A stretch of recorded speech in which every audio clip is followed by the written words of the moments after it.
Fala galera, bom dia, boa tarde, boa noite, bons estudos, boa madrugada, tudo bem com vocês? Comigo tudo beleza?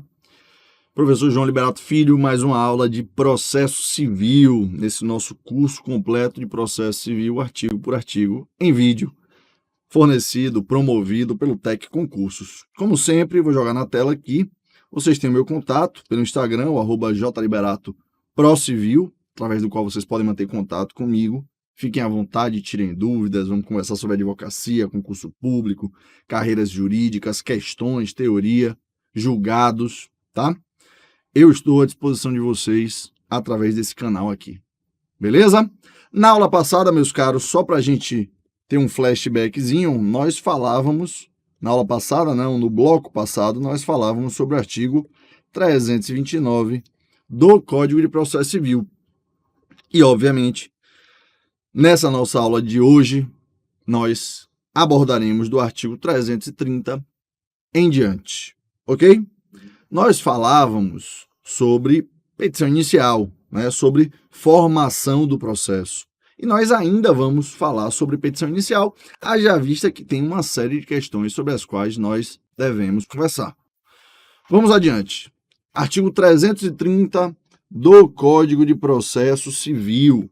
A petição inicial será indeferida quando, meus caros, minhas amigas, hipótese de indeferimento da petição inicial. Indeferimento da petição inicial, né? A petição inicial, ela pode ser indeferida, né? Quando a gente fala de indeferimento da petição inicial, nós estamos falando, no mais das vezes, em um defeito de forma, correto? Lembrando que, se houver defeito de forma, sempre será obrigação do juízo especificar que defeito é esse e abrir prazo para a emenda / correção da petição inicial. Pois bem, a petição inicial será indeferida quando 1. Ela for inepta, e o código nos diz já quais são as hipóteses de inépcia. 2. Quando a parte for manifestamente ilegítima. Artigo 17 do Código. Legitimidade ad causam. Legitimidade para a causa. Legitimidade ativa para o autor, passiva para o réu. Se houver ilegitimidade ativa, é hipótese de indeferimento da petição inicial, desde que essa ilegitimidade ela seja manifesta, ou seja, ela seja gritante. Legitimidade, como nós já conversamos muitos blocos atrás, significa pertinência subjetiva para figurar em um dos polos da demanda. Quem é que tem, professor, pertinência subjetiva para figurar em um dos polos da demanda? Aquele que é titular da relação material controvertida anterior ao processo, que motiva a existência do processo. João e Maria brigam por conta de uma questão contratual. João e Maria são os titulares da relação material controvertida. João e Maria serão legitimados, ativos e ou passivos, dentro de um processo. Eles têm pertinência subjetiva para figurar como autores ou como réus. A petição inicial também será indeferida quando 3. O autor carecer de interesse processual. Igualmente, artigo 17. Interesse de agir. Nós também já estudamos o interesse de agir, ele se consubstancia, se caracteriza por um binômio. Utilidade, adequação, ou necessidade-utilidade.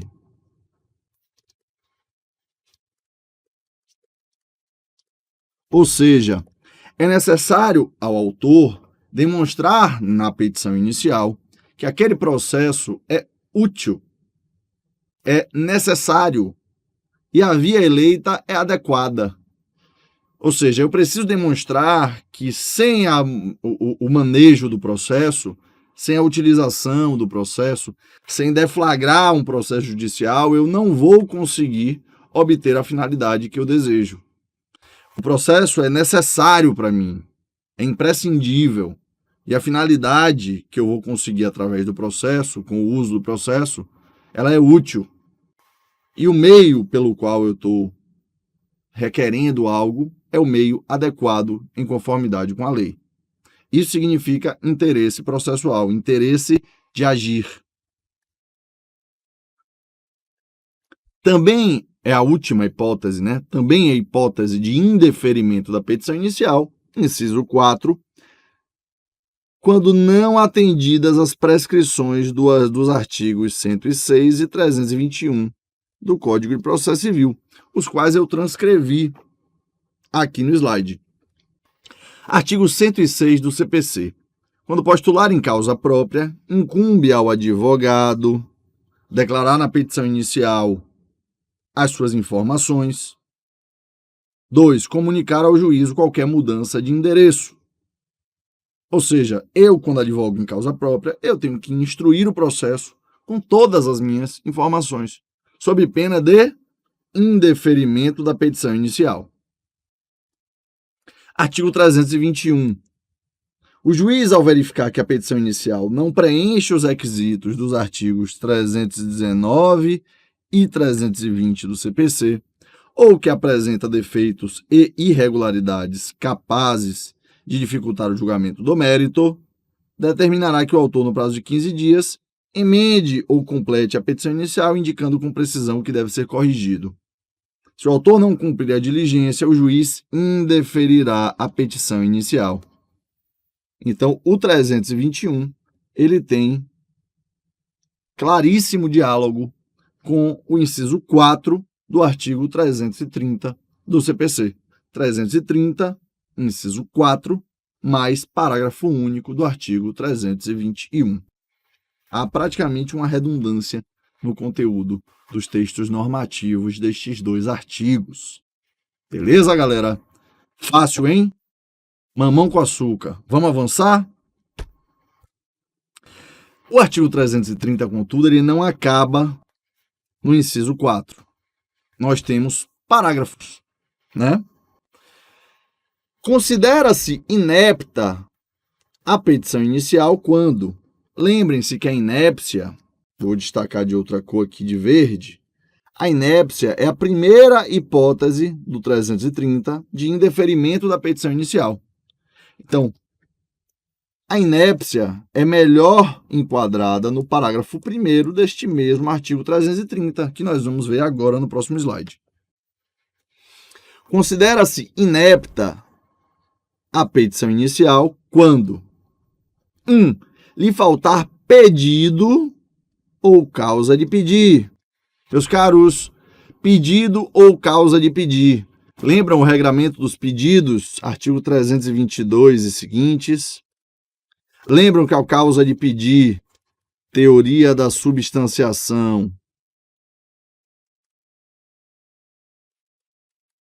fatos mais direito. Ou seja, se requisitos da inicial não forem atendidos, a teor do 319, 320, 330, parágrafo 1º, inciso 1, é caso de inépcia. E sendo inépcia, é caso de indeferimento da petição inicial. Parágrafo 1º, inciso 2 do artigo 330 do CPC. Quando o pedido for indeterminado, ressalvadas as hipóteses legais em que se permite o pedido genérico. No bloco passado, nós estudamos que os pedidos devem ser certos e determinados, exato.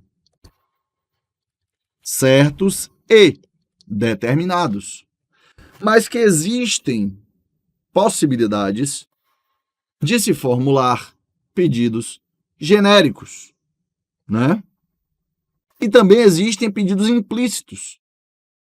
Desde que não seja um pedido genérico dentre as hipóteses permitidas pelo código, eventual pedido indeterminado é a hipótese de inépcia da petição inicial, logo de indeferimento da petição inicial. Inciso 3 do parágrafo 1º do artigo 330 do CPC.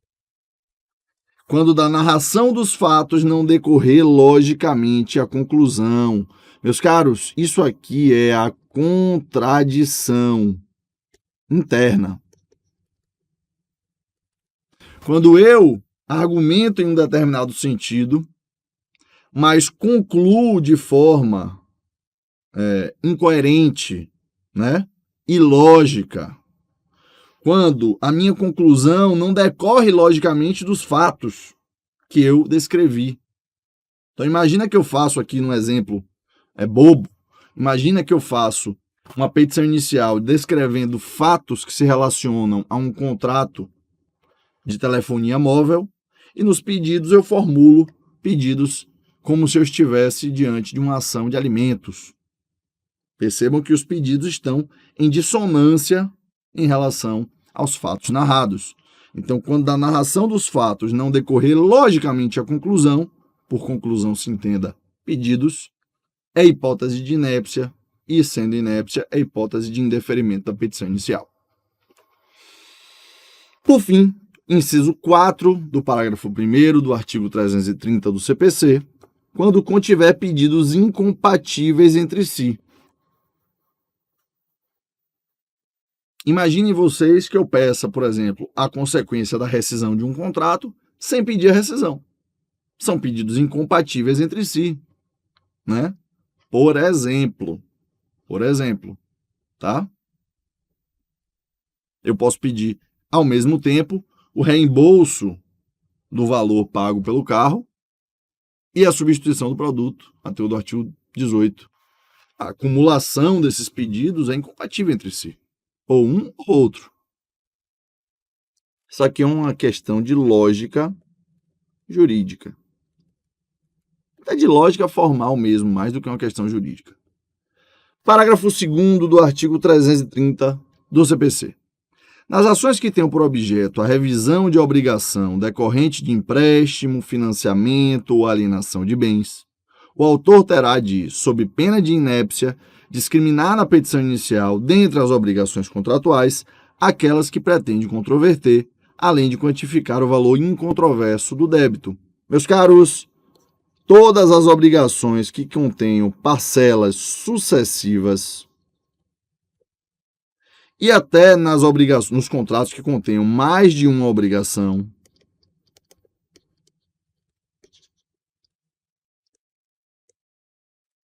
os pedidos devem ser específicos. Pedidos específicos, sob pena de indeferimento da petição inicial por inépcia. Parágrafo 3º. Nessa hipótese do parágrafo 2º, o valor incontroverso deverá continuar a ser pago no tempo e modo contratados. Imaginem vocês que eu estou contestando, por exemplo, uma parcela de um plano de saúde. E eu digo que o plano está me cobrando R$1.000, quando só deveria estar me cobrando 400. Ora, se eu digo que ele só deveria estar me cobrando 400 e que esse 400 está revestido de legalidade, eu devo dizer que eu estou controvertendo sobre a diferença, 1.000 menos 400, 600, e devo seguir pagando os 400 normalmente. Beleza? Podemos avançar mais um pouquinho, meus caros, minhas amigas. Então, assim faremos. Artigo 331 do Código de Processo Civil. Indeferida a petição inicial, o autor poderá apelar, sendo facultado ao juiz no prazo de 5 dias, retratar-se. Se não houver retratação, o juiz mandará citar o réu para responder ao recurso, contra razões.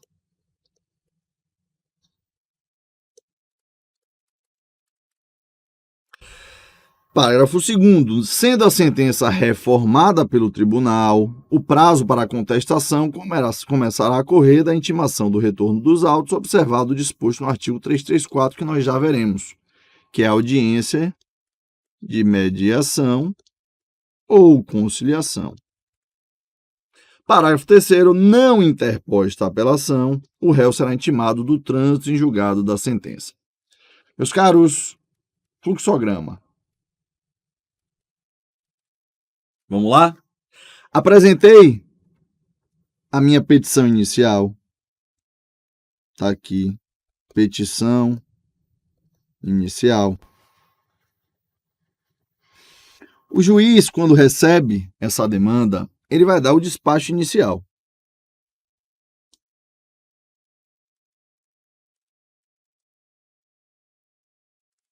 Esse despacho inicial, meus caros, eu gosto de chamar de primeiro juízo de admissibilidade do processo. Primeiro juízo de admissibilidade do processo, que é o juízo de admissibilidade da petição inicial. O juiz, nesse primeiro momento, ele vai analisar se a petição inicial apresentada, ela está revestida de todos os requisitos necessários apostos na lei.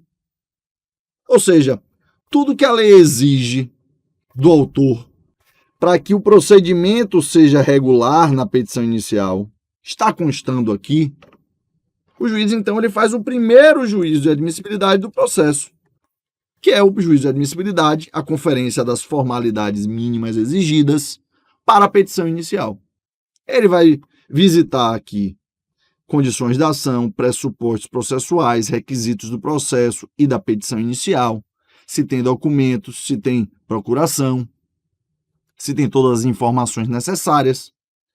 Se tudo estiver ok, ele vai dar uma decisão atestando a regularidade e adotando outras providências.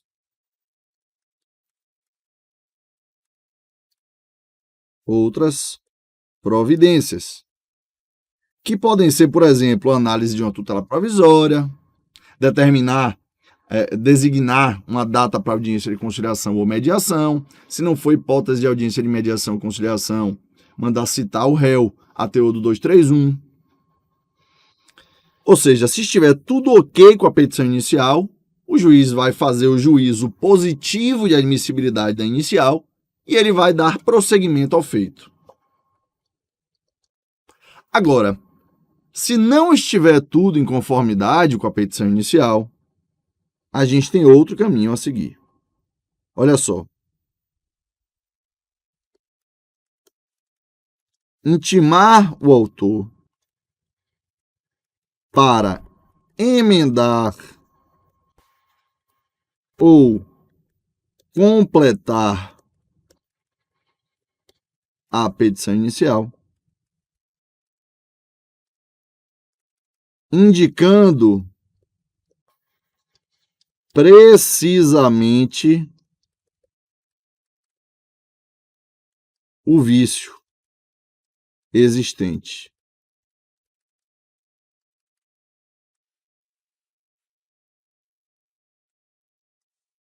Se não é hipótese verdinha de juízo positivo de admissibilidade,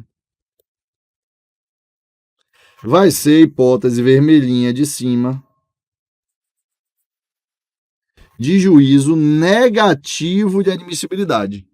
Sendo o juízo negativo de admissibilidade, o juiz ele vai dizer: autor, você precisa emendar a sua petição inicial no prazo de 15 dias, prazo processual 15 dias úteis, no ponto específico tal, valor da causa, endereçamento, qualificação das partes, causa de pedir, a conclusão não decorre logicamente da narração dos fatos. Enfim, ele vai indicar com precisão, ele vai indicar precisamente, ele vai indicar detalhadamente qual é o vício que deve ser corrigido para o autor e vai dar o prazo de 15 dias para a emenda. Beleza? O autor, por sua vez, meus caros, ele tem dois caminhos a seguir.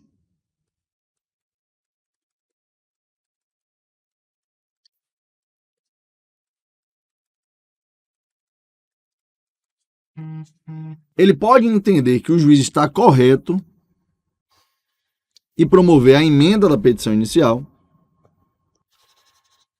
Com essa emenda, o juiz vai analisar novamente se agora o vício foi sanado e, se tiver sido sanado, vai dar prosseguimento ao feito. Agora, o autor pode discordar do juiz e ele pode não emendar a petição inicial. Quando ele não emenda a petição inicial, ele tem duas alternativas. Ou ele vai deixar o processo ser extinto, ou ele vai apelar para enviar o processo ao Tribunal de Justiça, a instância revisora. Beleza? É sobre isso o 331. Indeferida a petição inicial, o autor poderá apelar, facultado ao juiz, no prazo de 5 dias, exercer o juízo de retratação. Se não houver retratação, que é o que esmagadoramente na maioria dos casos acontece, o juiz não se retrata, o juiz vai mandar citar o réu, e o réu, uma vez citado, vai poder apresentar contra-razões de apelação e os autos vão ser enviados ao Tribunal de Justiça.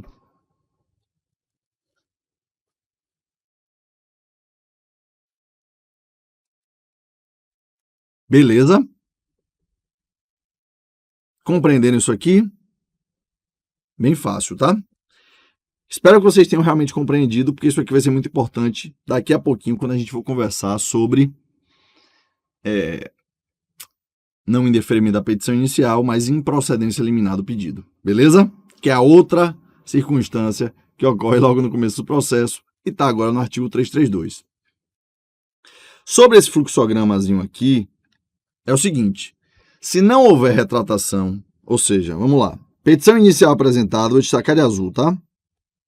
Petição inicial apresentada, o juiz dá o despacho inicial, o autor é intimado a emendar a petição inicial, ele em 15 dias não emenda a petição inicial e apresenta apelação.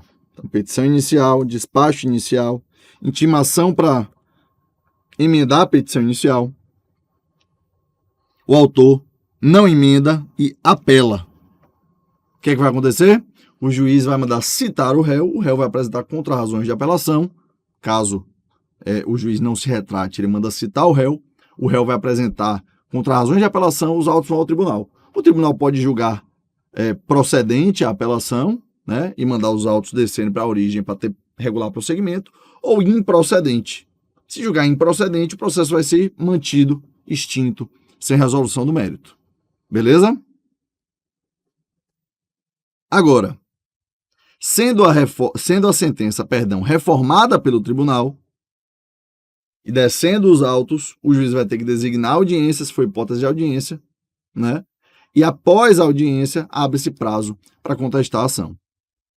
Ok? São essas as hipóteses. Vamos avançar?